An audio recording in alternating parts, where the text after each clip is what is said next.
this up today since we've been working on it now for a while. All right, so we talked just briefly the other day about the setup of this spreadsheet in the sense that it's really designed to accept almost journal entries, debits and credits. So we had done the account analysis in T account form first, because then that gives us all the numbers that we need to plug into to plug in here. So let's take a look at, first let's do the formulas for formulas 2 and 3, because we might as well get those out of the way. I mean, they're obviously going to be similar to formula 1 in the sense that we're still doing the, wanting this spreadsheet to calculate the account balance for us after adjustments. So we have accounts, cash, accounts receivable, merchandise inventory, prepaid expenses, plant assets that all have normal balances of debits. So when you're trying to figure out how to adjust the account, we add debits, a debit and a debit, we add a debit and a credit, we subtract. And that's pretty much what these formulas are designed to do. So with formula 2, we're just moving down a row to 18. So it's B18 plus D18 minus F18. And then formula 3 is just going to be B19 plus D19 minus F19. Now, in this case, you could just drag these. You could take this first formula if you want to watch up here. Those of you that already know how to do it, just go ahead. You could simply just drag, because what it'll do is when you drag down, it will move down one row, and that's what you want. So you don't necessarily have to type these formulas out for this one. When you drag the formula down, it's going to move B, D, and F down one row for you automatically. We don't need to freeze any of those cells. We want them to move down. And so you'll see that all you had to do was enter those first few, and then the rest of those calculated for you. Now, they're not necessarily right just yet because we haven't filled in the rest of this, which we're going to get to here momentarily. All right, so then while we're at it, right, these are just adding and subtracting formulas. There's not a whole lot to them, so let's just get these done.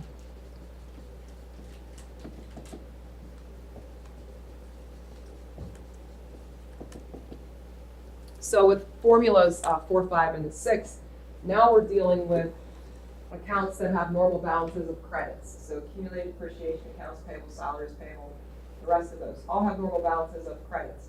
So when we're trying to figure out the adjusted balance, we're going to take the beginning balance, we're going to subtract debits and add credits. So it's slightly different from what we just did at the top, because our normal balances of those accounts were debits. So we're starting with, what row am I in here? 24. So it's B24 minus D24 plus F24 for formula 4.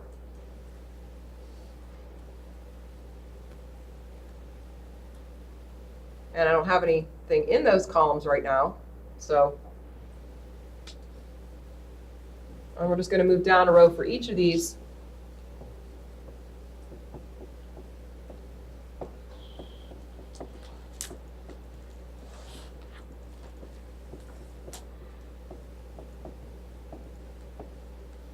But same rules apply here. You can simply just take this first formula and you can drag it. Now, all the beginning and ending balances are the same because we don't have anything in there yet. So the idea is that you understand that these have credit balances, so we subtract the debit column instead, and we add the credit column. These up here had debit balances, we add the debit column, subtract the credit column. Everybody good with that? Questions? Okay, so then let's get back to entering our debits and credits. So I'm gonna go in the order that pretty much that you see up here, and I'm gonna ask you then to continue to refer back to your T accounts and the analysis that we did so we can identify our numbers. So let's take a look at merchandise inventory, since that's the next one on our list. And can someone tell me, did merchandise inventory decrease or increase the account balance? 12/31/12 to 12/31/13. Did that balance go up or down? Started out at 210,930. What was the ending balance? No one knows.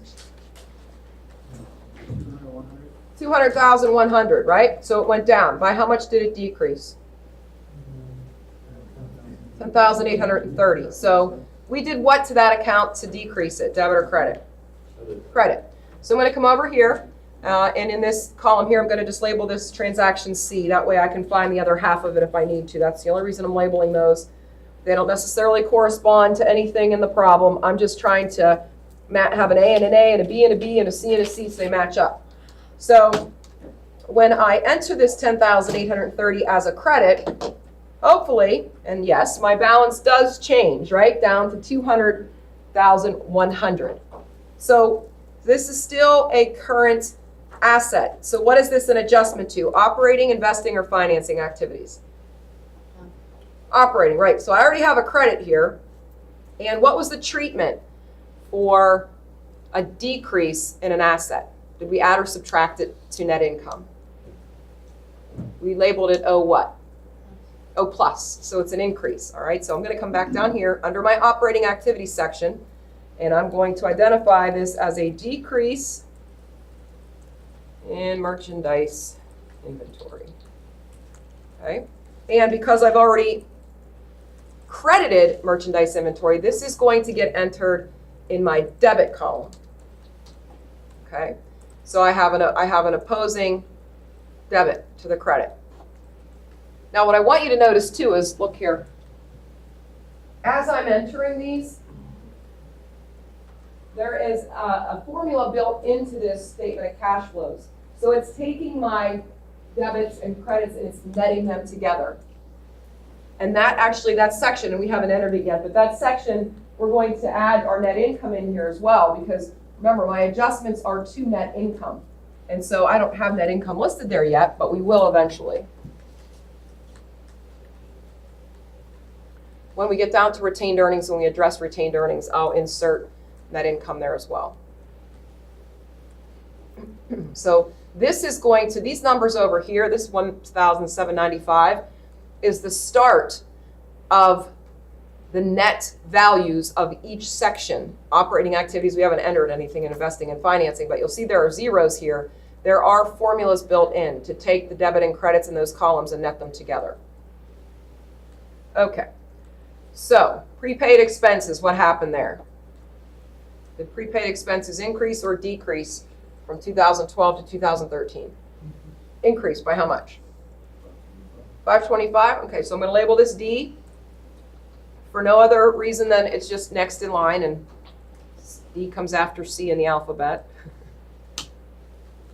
Okay, and then so prepaid expenses, again, still, still a current asset. My brain doesn't want to work here today. And so we come down, and because it's current asset, we labeled it an operating activity. And increases in operating activities, we do what with?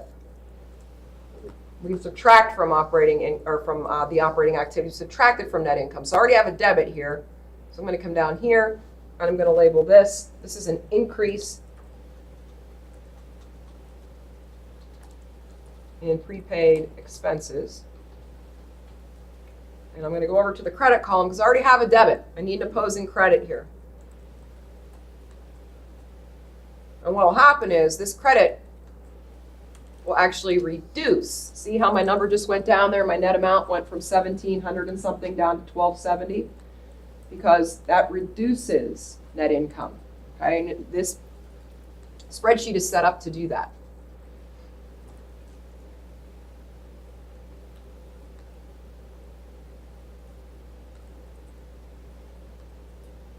Okay, so questions so far? All right, we're just going to keep going in order. So now we have a plan assets, which is just going to, it's going to take a little bit more than just the plan asset account. We also have accumulated depreciation that went along with that. And we had a couple different transactions that affected our plan assets. we had the purchase of assets for equipment or something, and then we had the sale, right? So we actually have a couple of transactions that we have to consider here. So let's first start with the purchase of equipment. You guys find that transaction for me, please. Okay, by how much did our plan assets go up as a result of that purchase? 165,000? All right, so I'm going to label this E, again, for no other reason than E comes after D, and that's what I'm on here, and I'm going to enter 165. Okay, now that's a debit of 165. I actually wrote the journal entry on the board, didn't I? When we did that transaction, I wrote a debit to plan assets, and then we had 2 credits. Let's deal with those credits. We're going to make sure we handle the debits and the credits all at the same time, because now we have letter E, that's a debit of 165. I need some opposing credits here. So I'm actually going to need 2 credits, right? And what were they? What did we credit? How did we purchase that equipment? What did we do? How did we get that equipment? Yeah, we used cash partially, right? We made a down payment. How much? What was our down payment? 90,000. It was 90,000. And did we label that? What kind of activity did we label that purchase of new equipment? Investing. All right, excellent. So, look, now I'm going to come down to my investing activities, and I'm going to actually just type in purchase of new equipment. Okay, and I'm going to go over to column F. Actually, I'm going to go to column E first because I need to make sure I identify this as transaction E, because we want to be able to match these up. I'm going to, in column F, which is the credit column, that's what I did, right? Cash was credited because cash was paid out. So I want to show this as an outflow. And so I'm putting it in my credit column. And look, this is designed to take that as a negative number. Why? Because it's an outflow, right? And cash is going down as a result of it. My cash is going down. So I want that to reflect the inflow or the outflow. And this spreadsheet is set up to do that. What was the other part of that? Because I don't balance. I have a debit up here for 165 and I only have a credit for 90. What was the other credit?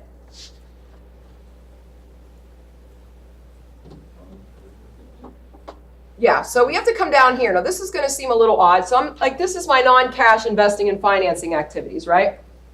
And what I need you to sort of understand about this is this we're just kind of reporting this here. We're not necessarily what's the word I want to use? We don't want this to currently to affect cash, and it's not going to, but just bear with me here, okay? So we have non-cash investing and financing activities. So we're going to say issued bonds for new equipment. Just a brief description. And I'm only going to handle one side of this for now. We're not quite done though. So this is E, and that was 75,000, right? So remember, in this non-cash investing and financing activities section, we're just telling about it. We're just telling about it. Because we're just telling about it, we actually are going to need an entry on the other side so that nets to 0, but we're going to get to that a little later. We're going to get to that a little later. We're not quite there. Okay? So that handles transaction E.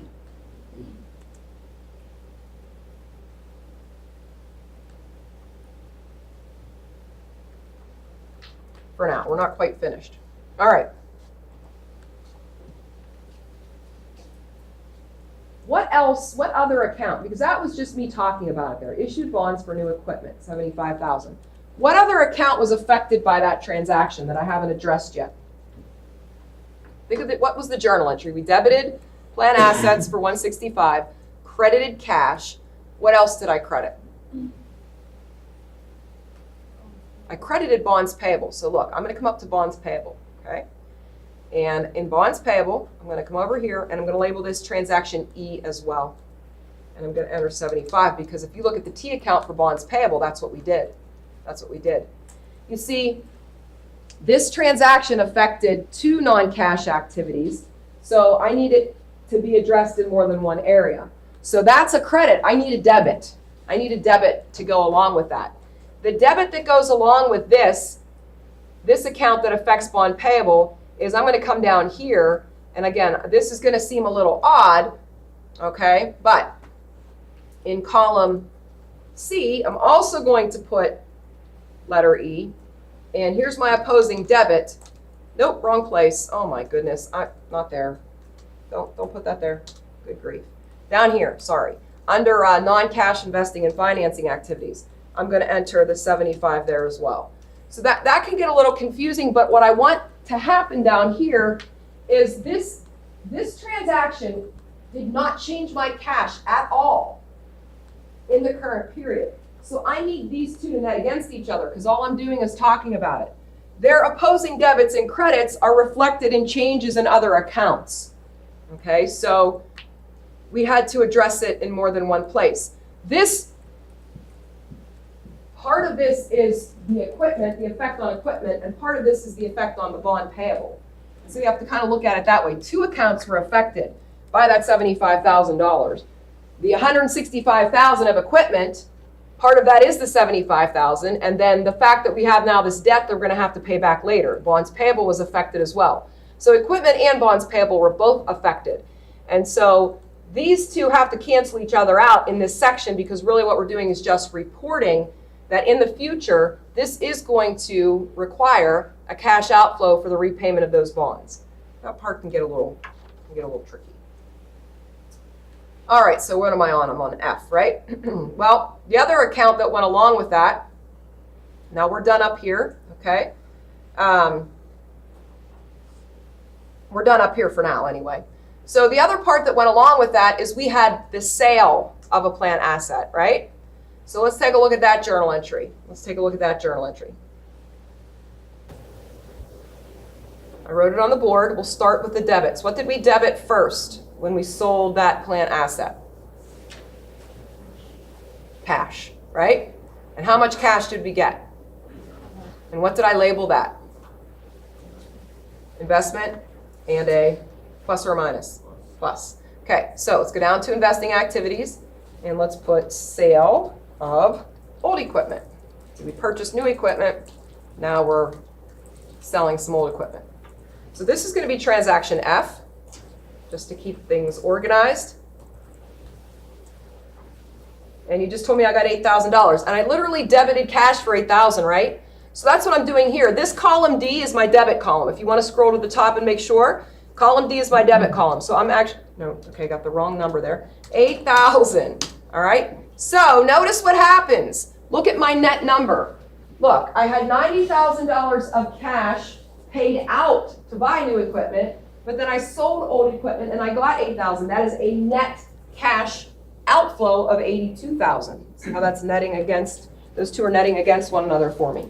So the formula is already built in, the debit and credit formula is already built in there. Okay, what else did we debit with that transaction? Accumulated depreciation. So let me go up here. And I have accumulated depreciation, so I'm going to label that transaction F.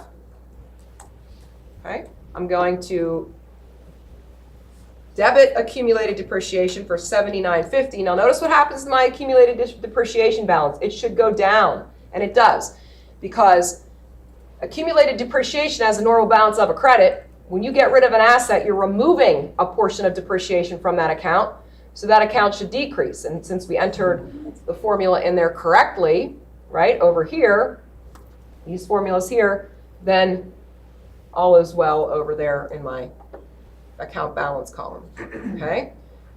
All right, what else happened? What other debit did we have? We had the loss, because we sold our equipment for less than its book value. And so the loss was $35.50. What did we label it?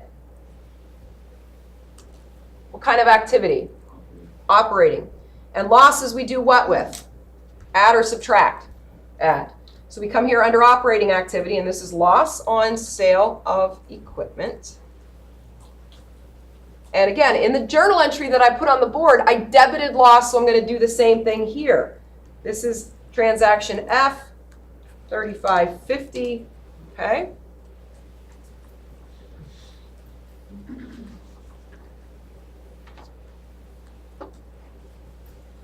So that handles all three of my debits: cash, accumulated depreciation, and loss.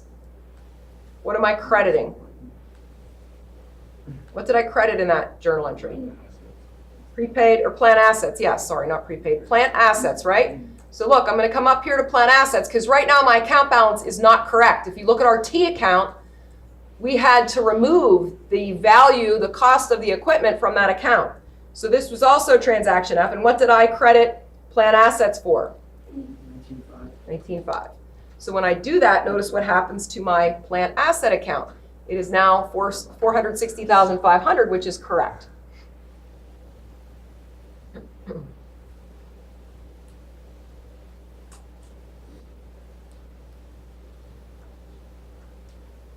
Questions so far? All right.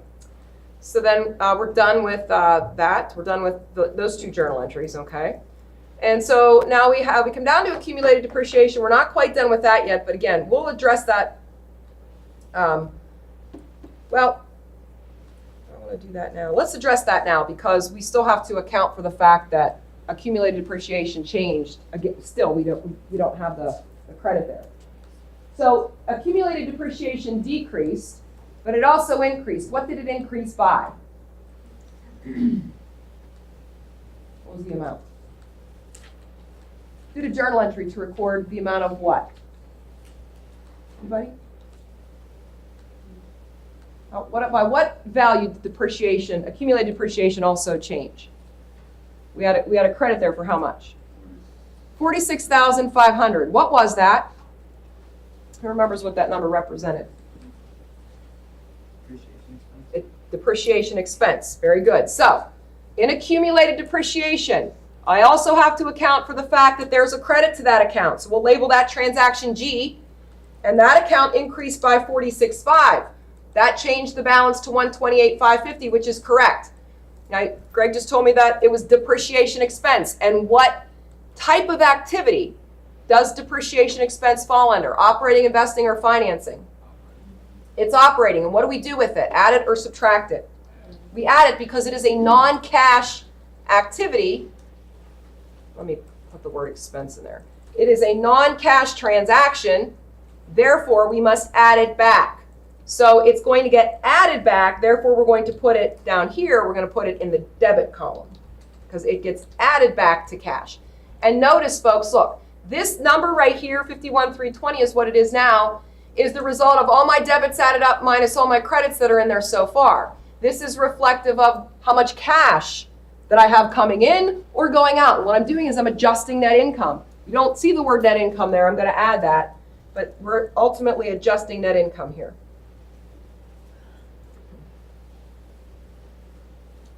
All right, so I'm just trying to go in order here so I don't miss anything. Accounts payable, this one's pretty basic. Let's take a look at accounts payable. Find your T account and tell me what happened. Did it increase or decrease? Beginning to end. 59,220 was the beginning balance, 55,400. So it decreased by how much?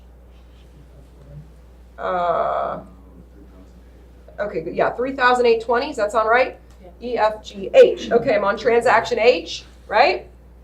And so we debited accounts payable. If you look at the T account that I wrote on the board, we have a debit in there for 3,820. Because my formula is correct, it should subtract that. And there's my ending balance now of accounts payable. Now I have a debit, I need an opposing credit. What does a decrease in accounts payable do to net income? Increase or decrease it? Decreases it, right? So that's an operating activity. So we come down here and we say decrease in accounts pay. Spelling it right would be nice. Accounts payable. And since I already have the debit side of this, this is my credit side. That was transaction H. And so 3,820. Now watch what happens to my cash balance there of 51,320. It's going down, right? Because we just said a decrease in accounts payable or a decrease in a current liability reduces or gets subtracted from net income.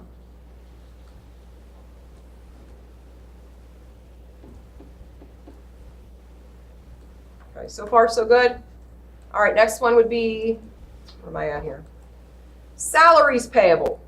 Okay, salaries payable, 30,000. What was the ending balance though? Look at What's your T account? 54,000, so it increased, right? So I want to credit that for 24,000. So if you look at the T account, I added 24,000 to it on the credit side, so we're doing that here. Okay. Salaries payable is a current liability account. Current liabilities are an operating activity, or changes in current liabilities represent operating activities. And so an increase in accounts payable should also be added to your net income. So now come down here, or not salaries payable, sorry, increase in salaries payable. And I already credited that account up above, right?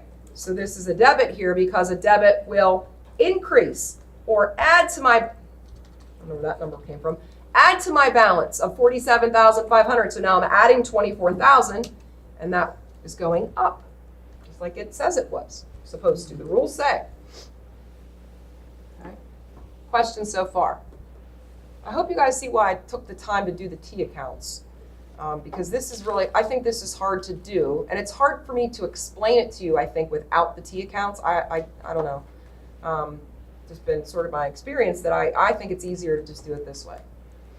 Okay, so bonds payable. Clearly, we are not done with bonds payable because bonds payable actually had an ending balance of 120,000. So what transaction are we missing from bonds payable? Can somebody find it for me? Tell me what it was. I wrote the journal entry even. What did we do with bonds? We retired them, right? And retired bonds means we paid them off. So who can find the journal entry? What was it? A debit to what and a credit to what? A debit to bonds payable and a credit to cash. Very good. All right, so we're going to go up here and just debit the bonds payable. So what transaction letter am I on? J, right? J. Okay. All right, 60,000. Notice that changes my ending balance then to 120, which is what it should be. You check your paper, your handout. And what kind of activity was the retirement of bonds? Financing. Yeah, it's a financing activity.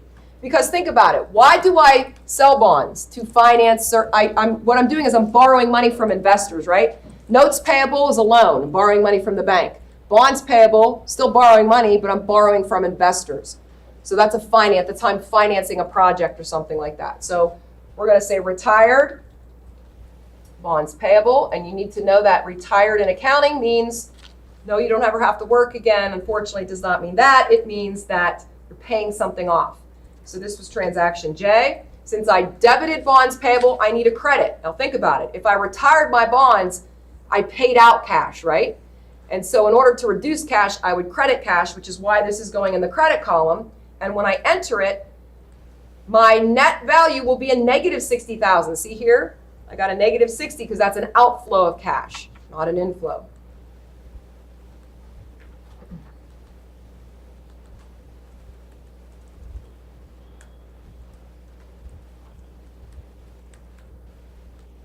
Okay, you guys with me so far?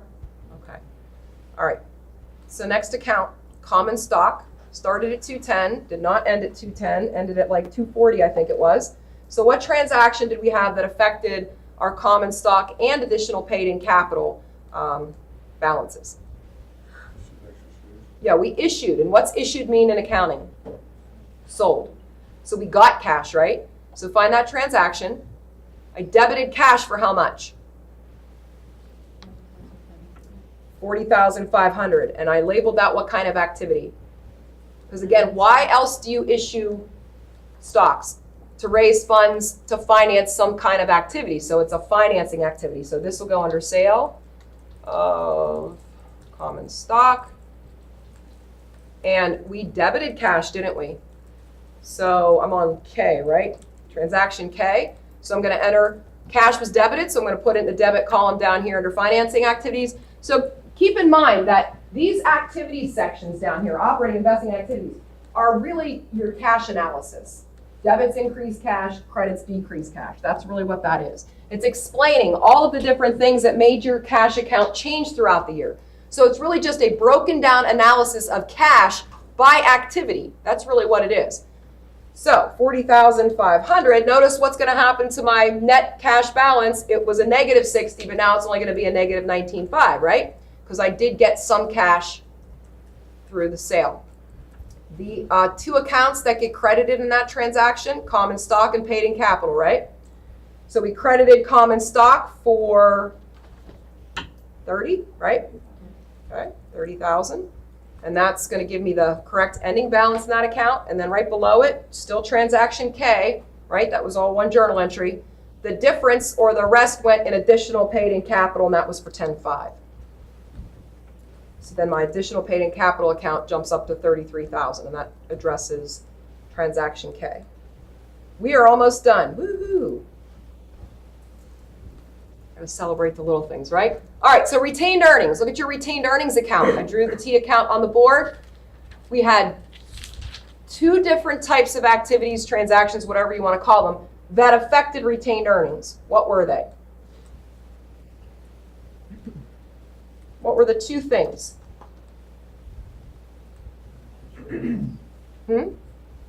Cash dividends? 64, and what was the other side? What made it go up? Nobody wrote it down. What makes retained earnings change? Net income, right? So net income increases retained earnings. Think about retained earnings. The word retain means to keep.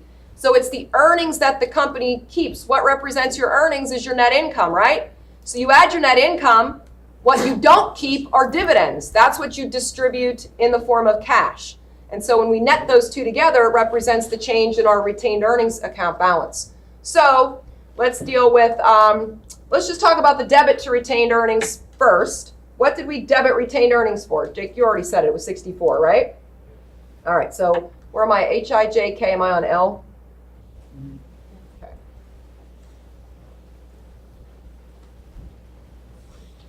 Well, actually, you have to deal with this kind of two separate transactions, really. So L, 64,000, right? What was the other half of that journal entry? We debited retained earnings for 64,000. What was the other half of that? Cash, a credit to cash.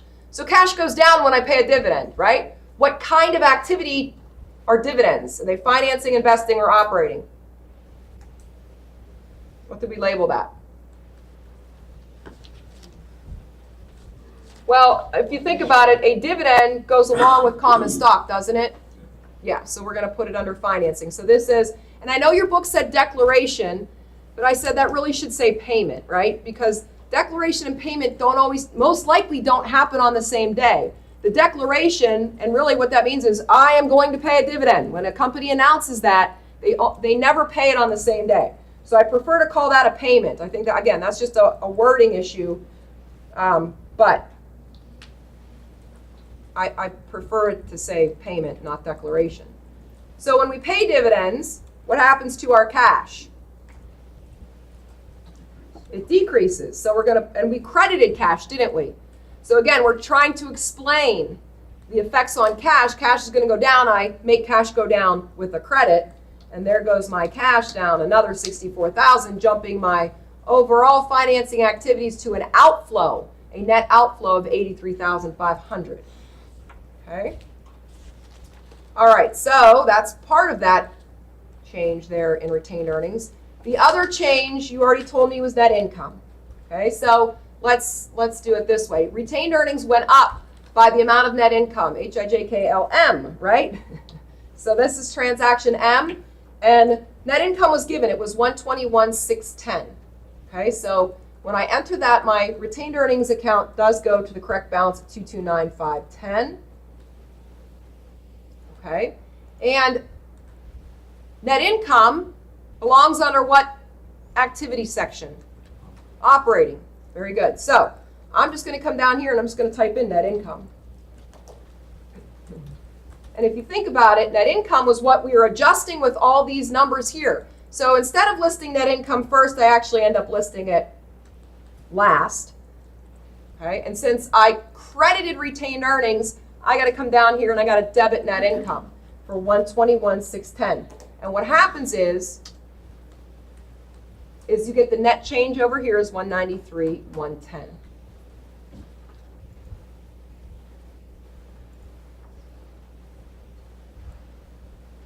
Okay, now I'm going to review some of this here in a minute, but I want to make sure everybody has everything straight. Okay, I'm going to go through this here in a second. Notice up here, so we have, and I can't show you everything unless I make it smaller. I don't really want to make it smaller. So this column is our 12/31/2012 balances. These are all my debits. These are all my credits. My debits must equal my credits. Well, somebody entered those for us, so they do equal, right? That's not really, that wasn't our responsibility.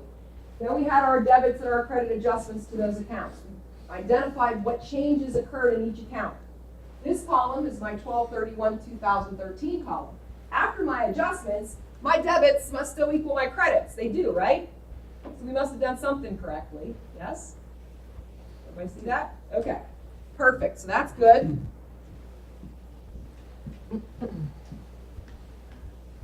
So what this is down here, this section beginning with operating activities, this is an explanation of why my cash account went from, up here, $39,600 to $67,210. Those activities netted together explain this change. Look up here. The change is $27,610. That's the amount by which my cash increased. So when you get down to this section here, beginning with operating activities in summary, this is a summary of all of the different activities that took place during the year that created that net increase of $27,610. We break them down by different types of activities: operating, investing, financing. When we net them together, here's what we have. The cash inflows, and I would actually say, these are net cash flows, and I'm just adding some things. Net cash flow from operating activities, okay? Just so you know what that number represents. That 193, 110 represents the cash that came in. So think about it. Our net income was $121,610. That's accrual-based net income. But when we adjust everything to that net income, we actually had cash of $193, $110. Okay? That's how much cash we had coming in from our operating activities. In the next section, right down here, investing activities, these would be net cash flows, whatever, from investing activities. Okay? A negative $82,000. We spent more money on investing than what we brought in from investing activities. That's all that means. So now you're looking at 193, 110 coming in from operating minus 82,000, right?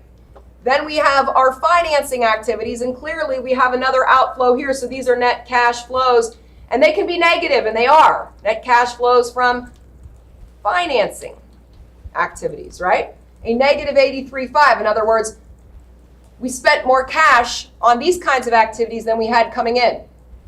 So look up here, 193, 110 plus minus 82 minus 83.5 is our 27,610. We just explained why cash increased by $27,610 by picking apart all the activities that created cash inflows and cash outflows.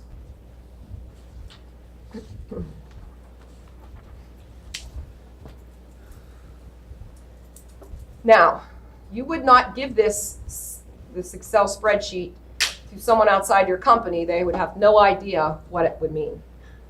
Okay? So part of the instructions, and save that, by the way, before we do anything else. Part of the instructions here for this was actually to prepare a statement of cash flows.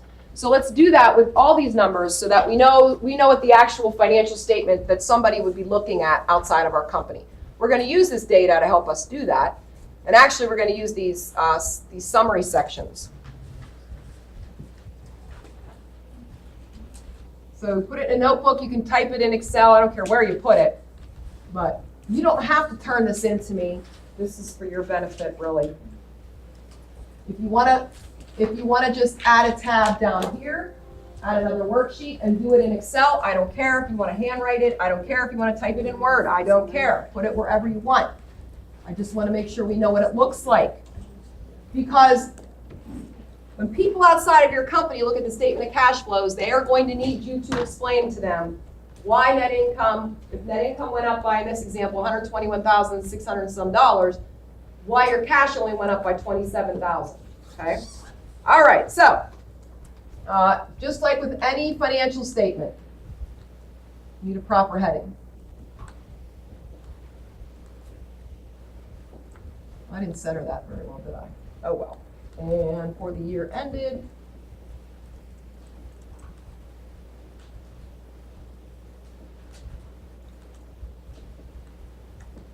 December 31st, 2013. So we literally break this down by section. We have operating activities first. Okay. Now, contrary to the worksheet where I added net income last, and only did that because I was evaluating retained earnings last, I'm going to actually start off with net income. And I'm going to use two-column format here. So this is my far right column. All right, and then I have adjustments. I might not get through all this today, but adjustments to reconcile net income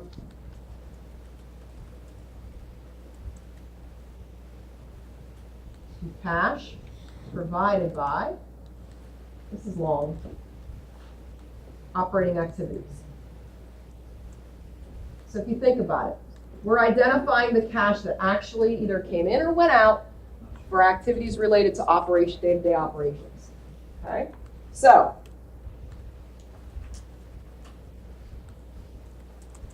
we can start off with anything. I have a tendency, and you can go in the order in which you see them listed here. Like, it would be perfectly fine to go in this order. I have a tendency, though, to start with depreciation expense, and that's just me. It's just the way I was, I guess, the way I was taught to prepare this. So I start off with depreciation expense typically. All right? And so if you think about it, depreciation expense, anything in this column is positive or is going to get added. Anything in this column is going to get subtracted because debits increase cash, credits decrease cash. So this number is going to be 46,500. I'm adding it, so I'm just going to leave it positive. So this starts off positive. These are going to be my adjustments, okay? And then I tend to list the loss next. So I have loss on sale of equipment. Again, you can go in order. There's nothing wrong with you going in the order in which they're listed. I'm just doing it the way I always did it. And the loss we added back as well, that's positive. And then I'm just going to start at the top now. Increase in accounts receivable, you can abbreviate there if you want. That's in the credit column, which means we subtracted it, right? So I'm going to put parentheses around this one, 9,035. That represents the treatment of that change. A decrease in merchandise inventory.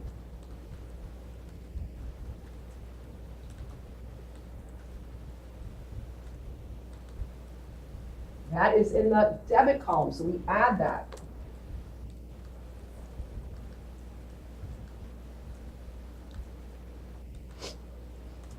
Next, we have an increase in prepaid expenses.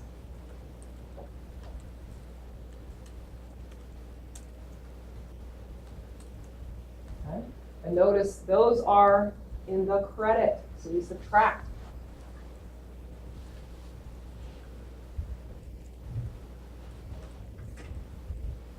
Two more. We have a decrease in accounts payable.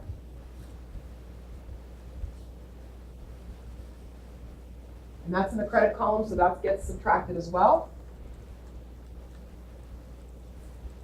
And finally, we have an increase in salaries payable. That's in the debit column, so that gets added. 24,000.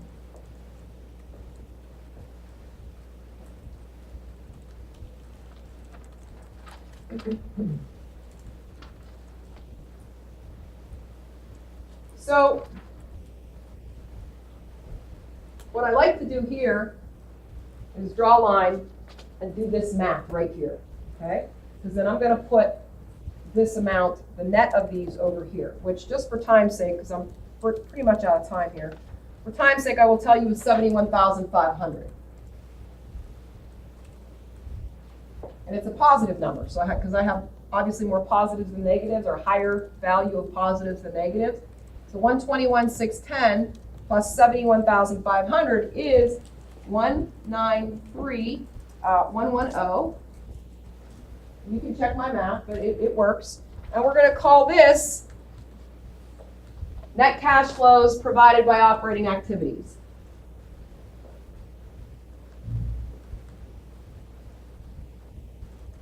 I'm going to stop there. Obviously, I don't have time to finish this. Okay. We'll pick up there on Friday, I guess. Is what today's Wednesday already, right? Do you want to submit No, don't submit it yet. Don't submit it yet. I know I had the due date for today. I'll change it. Don't submit it yet. We're gonna play around with it a little bit on Friday. Don't worry about the. I didn't mean to do that. Don't worry about the due date. I will change the due date.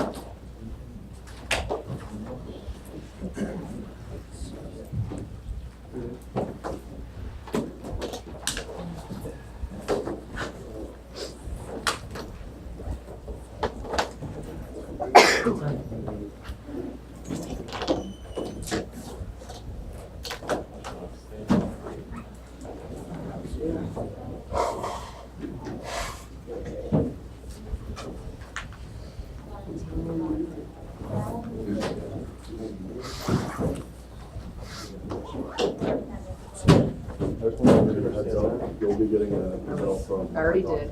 Oh, your doctor. Oh, Yeah, no. I'm going to That stinks. I thought maybe you guys were going to be out for a game, but I'm sorry. Are you all right? Yeah, I mean, I'm doing pretty good. This one's weird, like I've been getting headaches, but they're like on and off throughout the day. Like, Well, I guess that's better than One having day a I'll- one or like- permanent headache. yeah, like 1 hour to 5, 1 hour I'll be. Yeah, the rest when you have when you get like that. Okay, no problem. Whatever you need. Alright. I That's accidentally submitted like 5 seconds before you said It's that. okay. Don't worry about it. You can resubmit if you Yeah, I'll need just something. resubmit. No big deal. I didn't change the due date either, so Yeah. I'll get to that. Thank you. No worries. Sure.